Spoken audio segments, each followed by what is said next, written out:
এখন বাজে 2টো, রাত 2টো কিন্তু। আর দেখো আমরা কিন্তু বেরিয়ে গেলাম। বলছো হয়তো কোথায় যাচ্ছি, জানো তো রিমির না যখন রাত 1টা বাজে তখন রিমির প্রচুর পরিমাণে ব্লাড বেরোচ্ছিল। এত প্রচুর পরিমাণে ব্লাড বেরোচ্ছিল, আমরা অনেক চেষ্টা করেছি আটকানোর, কিন্তু পারিনি। তাই রাত্রিবেলা 2টোর সময় আমরা হসপিটালে নিয়ে যাচ্ছি। তোমাদের দাদাভাই তাড়াতাড়ি করে গেট যে থাকে রাত্রিবেলা গেটে, তাকে বললো দরজা খুলে দিতে। আমরা 2টোর সময় বেরিয়ে পড়লাম, কারণ 1টার থেকে ব্লাড বেরোচ্ছিল, এত পরিমাণে ব্লাড বেরোচ্ছিল। আমরা 1 ঘন্টা ধরে চেষ্টা করেছি। তোমরা তো দেখেছো রিমির নাকে কতগুলো স্প্রে মলম দিতে হয়, ওর অপারেশনের পরে দিয়েছে। ওগুলো আমরা চেষ্টা করছি, একটার পর একটা ট্রাই করে যাচ্ছি, কিন্তু পাচ্ছি না। ব্লাড বেরিয়েই যাচ্ছে। মাংসর দলার মতন যখন 3টে বেরিয়েছে তখন বলছি না, আর তো রিস্ক নেওয়া যাবে না, তাহলে চলো বেরিয়ে যাই। আর হালকা হালকা কিন্তু বৃষ্টিও হচ্ছিল। তোমরা তো মানে রাত্রিবেলা দেখলে আমরা হচ্ছে মাংস রান্না করেছি, ভাত খেয়েছি, আর বৃষ্টি হচ্ছিল। বৃষ্টির মাথায় গিয়ে গেলাম, এসে মাংস আনলাম। এবার রাত্রিবেলা আমরা শুয়েছি, হট করে রিমি যখন ভাত খাচ্ছিল 11টা বাজে, আমাদের খেতে খেতে প্রায় 11টা সাড়ে 11টা বেরিয়ে এক এক ফোঁটা ব্লাড কিন্তু ওর পায়ের মধ্যে পড়েছিল। এবার তখন তোমাদের দাদাভাই ওকে মলম দিয়ে শুয়ে রাখলো। আর আমাদের শুতে শুতে তো এমনি 12টা সাড়ে 12টা বাজে, কারণ হচ্ছে প্রায় 1টাও বেজে যায়, ভয়েস দিতে দিতে ভিডিও এডিটিং করতে করতে বেজে যায়। এবার 1টার থেকে ওর ব্লাড বেরোনো প্রচুর পরিমাণে চালু হয়ে গেল। আর দেখো এখানে নিয়ে এসে তাড়াতাড়ি করে ইমার্জেন্সিতে ভর্তি করে দিলাম। কারণ এখানে যখন ওর অপারেশন হলো না, তখন কিন্তু বলেছিল যে অপারেশনের পরে ব্লিডিং ভাঙলে বা কিছু হলে ইমার্জেন্সিতে ভর্তি করতে। দেখো ঠাকুরের আশীর্বাদে ওর সার্জারি অপারেশন হয়েও গেলো, টনসিলের কোনো ব্লিডিং ভাঙেনি, মানে কিচ্ছু হয়নি, বমি হয়নি, কিচ্ছু হয়নি ঠাকুরের আশীর্বাদে। আর ওই অপারেশনের ওই জায়গাটা কিন্তু পুরো সাকসেসফুল। আমরাও দেখেছি যে না, ওখান থেকে ব্লাডটা বেরোচ্ছে না, ব্লাডটা বেরোচ্ছে নাক দিয়ে বেরোচ্ছে।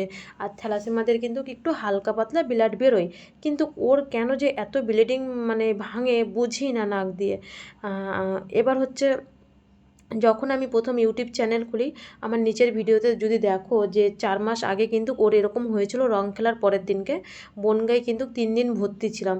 তারপরে এখানে এসে আমি ডাক্তার দেখালাম, বললো নাকের ভিতরে ঘা হয়েছে, মলম দিল। এবার মলম দেওয়ার পরে 4 মাস 5 মাসের মধ্যে কিন্তু ওর আর এরকম ব্লাড বেরোয়নি, মানে এত পরিমাণে ব্লাডটা বেরো হয়নি। আর বলেছিল থ্যালাসেমিয়া তো হালকা পাতলা বেরোবে, তাতে অসুবিধা হবে না। কিন্তু আজকে ঠিক ওই দিনের মতনই হলো, নাক মুখ দিয়েও বেরোচ্ছে আর পটি বেরোচ্ছে, আবার তো সেরকম কান্নাকাটি লেগে গেছে।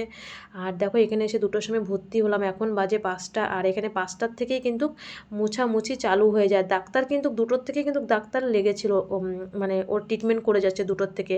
এখানে পেশেন্ট নেই, পাশের এই যে দেখছো না দেয়ালটাই, দেয়ালের ওই পাশেই কিন্তু সব পেশেন্টরা মানে বাচ্চারা রয়েছে, এটা হচ্ছে ইমার্জেন্সি। আর ওই যে ওর ম্যাডাম চলে এসছে, আরতি ম্যাডাম, যে গলা সার্জারি করেছে অপারেশনটা, ওই ম্যাডাম চলে এসে 5টার সময়। কিন্তু দেখো এখানে কত ট্রিটমেন্ট ভালো। সবাই বলে এখানে পয়সা বেশি লাগে, কিন্তু ট্রিটমেন্ট ভালো। 5টার সময় উনি কিন্তু তাড়াতাড়ি রিমিকে দেখতে চলে এসছে। আসার পরে বললো আগে হিমোগ্লোবিন টেস্ট করো, দেখি আগে হিমোগ্লোবিন কত আছে। আর বললো ওই ডপারটা নাকে আর আবার 2বার দেবা। আর এইদিকে দেখো কালকে যেহেতু আমরা হচ্ছে ওই নতুন হসপিটালে আমরা হিমোগ্লোবিন যখন টেস্ট করেছি, তখন কিন্তু হিমোগ্লোবিন ওর 10 পয়েন্ট ছিল। আমি কিন্তু এর জন্যে ঘরে 1 ঘন্টা ট্রাই করেছিলাম যে যদি আমি ব্লাডটা দেওয়া বন্ধ করতে পারি তাহলে হসপিটালে যেতে হবে না, যেহেতু আমার আজকেই বিএমটি রুমে আমার আজকেই ভর্তি হতে হবে। আর আমি জানি এখানে যদি একবার ভর্তি হয় তাহলে আমাকে আর ছাড়বে না, আর বিএমটি রুমে ভর্তি হতে পারবো না। ঠিক সেটাই হলো। আর আমি কিন্তু সারা রাত ওইভাবেই রাত 2টোর থেকে জেগে বসেছিলাম। তোমাদের দাদাভাই রিমির বিরাজটা নিয়ে গেছে, আমারটা নেয়নি। আমি তাড়াতাড়ি করে বললাম, এখন প্রায় 7টা বাজে, আমি বললাম তুমি একটু বসো, রিমির তো হিমোগ্লোবিনটা টেস্ট করতে গেছে, রিপোর্টটা আসবে, তারপর তো ব্লাড আনতে যেতে হবে, আমি তার মধ্যে বিরাজটা করে চলে আসি। তোমাদের দাদাভাই বললো তাহলে যাও। আর যেহেতু আমার 2 মিনিট লাগে, আর আমি দৌড়াতে দৌড়াতে গিয়ে বিরাজটা করে চলে এসি মুখ টুক ধুয়ে। আর যখন আমি বাইরে আসি তখন তোমাদের দাদাভাই ভিতরে আসছে, আর যখন তোমাদের দাদাভাই ভিতরে যাচ্ছে তখন আমি বাইরে আসি, এইভাবেই তো আমাদের চলতে হয়, আর তো কেউ নেই। আর যখন ওষুধ আনতে যাই তখন আমি বাইরে বসি, যখন আমি একটু হিন্দি কথা না ভালো বুঝি তখন তোমাদের দাদাভাইকে আমি ডেকে নিই। আর এদিকে দেখো একের পর কিন্তু একের পর এক ডাক্তার এসেই যাচ্ছে এসেই যাচ্ছে। আর আমি ঘর থেকে এসে দেখি যে রিমিকে ওদের ড্রেস পরানো হয়ে গেছে। আর তোমাদের দাদাভাইও ব্লাডটা দিতে গেছে, মানে ব্লাডের স্যাম্পেলটা দিতে গেছে। ওর তো আবার ব্লাডের সাথে ম্যাচ করে তারপরে তো ওকে ব্লাডটা দেওয়া হবে। আর এদিকে 11টা যখন বাজে তখন কিন্তু তোমাদের দাদাভাই রুটি নিয়ে এসে, কারণ এখন ব্লাডটা চালু করবে 11টার সময়, কিছু তো একটা ভারী খাবার খাওয়াতে হবে। আর 10:30 11টার মধ্যে তো সেরকম ভাতও পাওয়া যায় না হোটেলে কোনো জায়গায়, 12টার পরেই কিন্তু ভাতটা পাওয়া যায়। আর তার আগে কিন্তু লুচি তরকারি এইসবই চলে। আর রিমির দেখো সারা রাত ঘুমায়নি, এখন কিন্তু মানে খুব ঘুমাচ্ছে, ওর ব্লাড চলছে। আর আমি কিন্তু সেই রাত 2টোর থেকে ওর পায়ের ধারে ওইভাবে, ওর বাবা হচ্ছে ওর বাপি বাইরে বসে আছে আর আমি ওর পায়ের ধারেই বসে আছি রাত 2টোর থেকে। 2টো বলতে কি 1টার থেকেই তো জাগা, মাত্র শুয়েছে সেই সময় ওর ব্লাডটা বেরোনো চালু হচ্ছে। কিন্তু আমরা তো ঘরে অনেকক্ষণ চেষ্টা করেছি কিন্তু পারিনি, তারপরে নিয়ে এসি। আর এখানে দেখো একটার পর একটা নার্স, একটার পর একটা নার্স, একটার পর একটা ডাক্তার কিন্তু মানে আছে। তার মধ্যে আমাদের আজকে 3টের সময়, অনেকেই যারা ফোন করে তারা জানে, আজকে আমাদের 3টের সময় বিএমটি রুমে রিমির ভর্তি হওয়ার কথা ছিল, দেখলে তো এর জন্য ওর টাকও হয়ে গেল। আর সেটা হতে পারেনি। তার মধ্যে তোমাদের দাদাভাই 3টের সময় গিয়ে ম্যাডামকে বললো, ম্যাডাম বললো আমি পুরনো হসপিটালে ফোন করে, আমি হচ্ছে শোনা হয়ে গেছে রিমির মার কাছে, আমি ফোন করেছিলাম, আমার শোনা হয়ে গেছে, না আসলেও হবে, ও আগে সুস্থ হোক, ওর ট্রিটমেন্টটা মানে ওখানে আগে পুরোপুরি সুস্থ হোক, তারপরে যেহেতু এইটা ক্যান্সেল হয়ে গেছে আর কি করা যাবে। আর জানো না আমার খুব কষ্ট লাগছিলো যে এত বছরের কষ্ট, আর ঠিক তার আগের দিনই ওর এরকম হলো। আর এদিক দিয়ে পেমেন্ট করতে হবে, এই যে দেখো একটা রাতে এরকম হলো না, প্রায় 7 থেকে 8 হাজার টাকা আমার বেরিয়ে গেছে বেড চার্জ দিয়ে। আর ব্লাড তো আমার ছিলই, ব্লাড যে আমার দাদারা দিয়ে গেছিলো, আর বেড চার্জ দিয়ে প্রায় হচ্ছে অনেক টাকা। আর দেখো এই এক একটা মলমের দাম 1,500 টাকা করে, 2টো মলম দিল ডাক্তার, বলল যদি ব্লাড বেরোয় এই মলমগুলো ইউজ করতে বলছে, যখনই বেরোবে তখনই দেবে এক একটা মলম। তোমাদের দাদাভাই এই যে ওষুধ নিয়ে আসলো, এখন তো ছুটি দিয়ে দেবে, প্রায় 11টায় ব্লাড চালু করেছে, 5টায় শেষ করছে, 11টা 12টা 1টা 2টো 3টে 4টে 5টা, প্রায় 6 ঘন্টা 6.5 ঘন্টা ব্লাড গেছে। আমাদের ওখানে কিন্তু 1-1.5 ঘন্টার মধ্যে ব্লাড চলে যায়। আর এতটাই ওর ব্লাড বেরিয়েছিল, 10 পয়েন্ট ছিল ওখানে, সেখানে 7 পয়েন্ট, মানে 3 পয়েন্ট ব্লাড কমে গেছে। একটা ব্লাড দিলে কিন্তু 3 থেকে 3.5 পয়েন্ট হিমোগ্লোবিন ওঠে, ওর কিন্তু মুখ দিয়ে এতটাই ব্লাড বেরিয়েছে যে 3 পয়েন্ট কমে গেছে। আবার ব্লাড দেওয়ার পরে ওকে আবার হিমোগ্লোবিন টেস্ট করবে, এখানে কিন্তু এরকমই নিয়ম যে কতটা হিমোগ্লোবিন আছে। তোমাদের দাদাভাই চলে গেল টেস্ট করতে। আর এইদিকে দেখো এই বাচ্চাটার না কন্ডিশনার এত খারাপ ছিল, ওর মা যেন না খুব কান্নাকাটি করছিল, দেখে কেমন লাগছিলো। একটা বাচ্চার কাছে যদি এতগুলো 10টা 15টা ডাক্তার থাকে, একটা মা কিন্তু ঘাবড়ে যায়, তাই না বলো। আর ওই বাচ্চাটার কাছে যেন এই যে এতগুলো ডাক্তার দিয়ে নার্স দিয়ে, আমারও কেমন লাগছে। ওর মা ওকে তো জড়িয়ে ধরে কান্না করছে, ওর কন্ডিশন খুব খারাপ, ওকে এখন মানে ওটিতে নিয়ে যাচ্ছে, কোনো একটা কিছু হয়েছে, আর এতগুলো ডাক্তার ওকেই দেখছিল। এমনি এখানকার ডাক্তাররা এরকমই, কি বলো তো, বড় ডাক্তার যদি আসে না তখন পাশে ছোট ডাক্তাররা শেখার জন্য, এখানে কি বলো তো শেখার আগ্রহটা বেশি। আমি এত বছর ধরে এসে দেখলাম, অনেকেই বলে যে এখানে পয়সা বেশি, পয়সা বেশি, হ্যাঁ এখানে পয়সা বেশি, ট্রিটমেন্টও ভালো, তোমরা তো সবাই জানো। আর যখন 5:30 বাজে আমরা তখন ছুটি নিলাম, 5:45 বেজে গেছে আমাদের ছুটি নিতে নিতে, কেননা ব্লাডটা শেষই হয়েছে 5টায়। তারপরে 1 ঘন্টা পরে ওর হিমোগ্লোবিন টেস্টটা এসছে, তোমাদের দাদাভাই তো হিমোগ্লোবিনের জন্য রক্ত নিয়ে গেল, আর আমাদের 1 ঘন্টা পরে ছুটি দিল, প্রায় এখন 6:30 বেজে গেছে। আর এই রুমের দিকে গিয়ে এখন আবার স্নান করব, আর এই রুমে এসি এখন স্নান করব, যা জামা কাপড় আছে কাচতে হবে, তারপরে কালকের যে রাতের এঁঠো বাসনগুলো ছিল সেইগুলো মাজতে হবে, আবার রান্না করতে হবে। আর রিমির কিন্তু দেখো হাতের ব্যান্ডেজটা ওরা রেখে দিয়েছে। শুভ সন্ধ্যা, শুভ সন্ধ্যা না, 8টা বেজে গেছে। আমরা হসপিটাল থেকে এসে না স্নান করে একটু ঘুমিয়ে পড়েছিলাম। কালকে জানো তো কী হয়েছিল, রিমি যখন ভাত খাচ্ছিল, দেখলে তো ভিডিওতে, মাংস আনলাম রান্না করলাম, এবার ভাত খেতে খেতে না ও এরকম করে উপরে ভাত খাচ্ছিল, এইভাবে তো নিচু হয়ে ভাত খাচ্ছিল, 1 ফোঁটা ব্লাড না ওর হাঁটুর মধ্যে পড়ে গেছিলো। তখন তাড়াতাড়ি ওর বাপি হচ্ছে ছোটো ডপারটা দিয়ে দিল, দেওয়ার পরে না আমরা তো এমনি খেতে খেতে 11টা 11:30 বেজে যায়, শুতে শুতে 12টা বেজে যায়, ভয়েস দিতে দিতে প্রায় 12টা 12:30 বাজে। এবার মাত্র শুয়েছি লাইটটা অফ করে, রিমি বলছে মা মুখ দিয়ে না ব্লাড আসছে। আমি বললাম তাই, এমনি অল্প অল্প আসে হালকা করে। এবার উঠলাম, উঠার পর দেখি এরকম একটা দলা আসলো, মাংসর দলার মতন। তারপরে আমি বললাম নিচু হচ্ছে বলেছে তো যে মুখ দিয়ে ব্লাড আসাটা ভালো না। আগের বার যখন এরকম তো সেম প্রবলেম বনগাঁতেও হলো, বনগাঁতে ভর্তি ছিলাম, তারপরে এখানে এসে দেখলাম নাকের ভিতরে ঘা হয়েছিল, বললো যখন ব্লাড আসবে তখন হচ্ছে এরকম মাথাটা নিচু করে থাকবে, ব্লাড যতটা বেরোনোর বেরোয় যাবে, কিন্তু মুখ দিয়ে যেন ব্লাড না আসে। তা ওকে সে নিচু করাতেই পারছি না, কিছুতে জানো না, কিছুতেই নিচু নিচু করাতে পারছি না। তারপরে যেই নিচু করাচ্ছি হরহর করে ব্লাড আসছে। এবার ও তো সে কান্না করছে, আমি বললাম কি দেখ আজকে তো হিমোগ্লোবিন টেস্ট করেছি, 10 পয়েন্ট রয়েছে, অসুবিধা হবে না। তা আর আমাদের তো একদম কাছেই হসপিটাল। তা ও সেই কিছুতেই শোনে না, ও তো কান্নাকাটি করছে। তারপরে দেখি কি এরকম দুটো এরকম মাংসর দলার মতন এসছে। মানে কেন বলো তো এসছে, এমনি কোনো ভয় নেই, ওই যে ও নিচু হচ্ছে না, এবার ড্রপও দিচ্ছি, এখানে গিয়ে রক্তটা আটকে যাচ্ছে, যেই আটকে যাচ্ছে সেই কিন্তু মাংসর দলার মতন হয়ে যাচ্ছে। আবার এরকম বড় বড় দুটো, তিনটে, প্রথমে একটা ছোট্ট বেরিয়েছে, তারপরে আরও দুটো বেরিয়েছে। এবার ওটা মাংসর দলা মতন বেরিয়ে ও ভাবছে কি কি একদম, আমি বলছি কিচ্ছু না।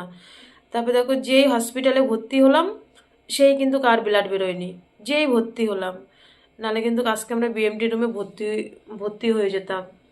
দেখো এতদিনের আশা, এতদিনের ভরসা, ডোনারও চলে এসছে, তোমরা সবই জানো। আর এই ভর্তি হওয়ার জন্য এখানে 2 বছর মানে 2 মাস ধরে রয়েছি। প্রথমে তো ভর্তি হয়ে যেতাম, আসার পর পরই ওই টনসিলের রিপোর্টটা খারাপ আসলো, অপারেশন করলো, 20 দিন লেট হয়ে গেল। তারপরে আজকে ভর্তি হওয়ার কথা, কালকে রাত্রিবেলা নাক মুখ দিয়ে ব্লাড বেরোলো। তাহলে জানি না, মানে একটার পর একটা বিপদ এসেই যাচ্ছে, কি হবে।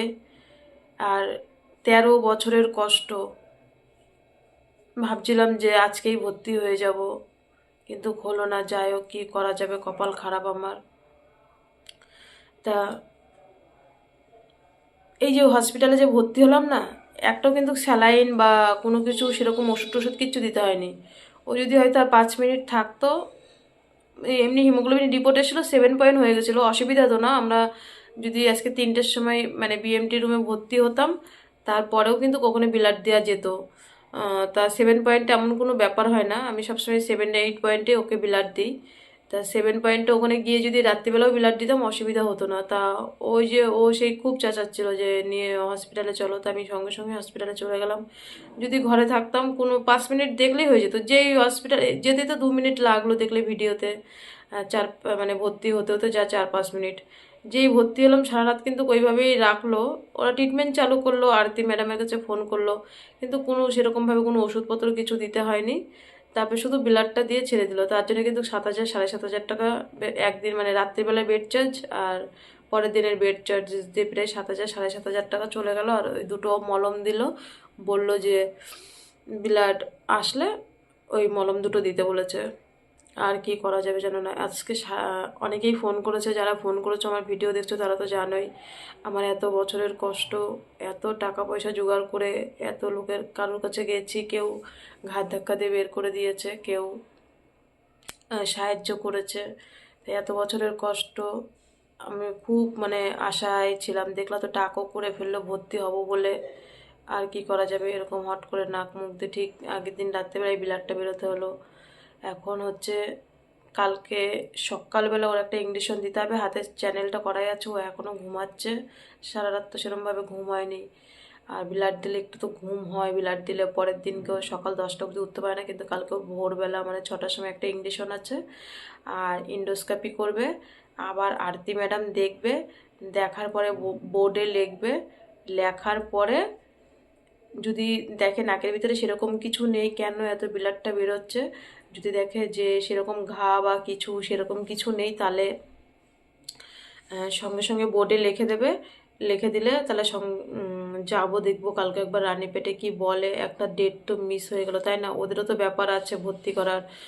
আর এটা তো যারা মানে ওই যে ফোন করছে অনেকে বলছে দিদিভাই এটা কিন্তু প্রচুর পরিমাণে ইনফেকশনের ভয়ে, একদম ঠিক গো, এটা প্রচুর পরিমাণে ইনফেকশন।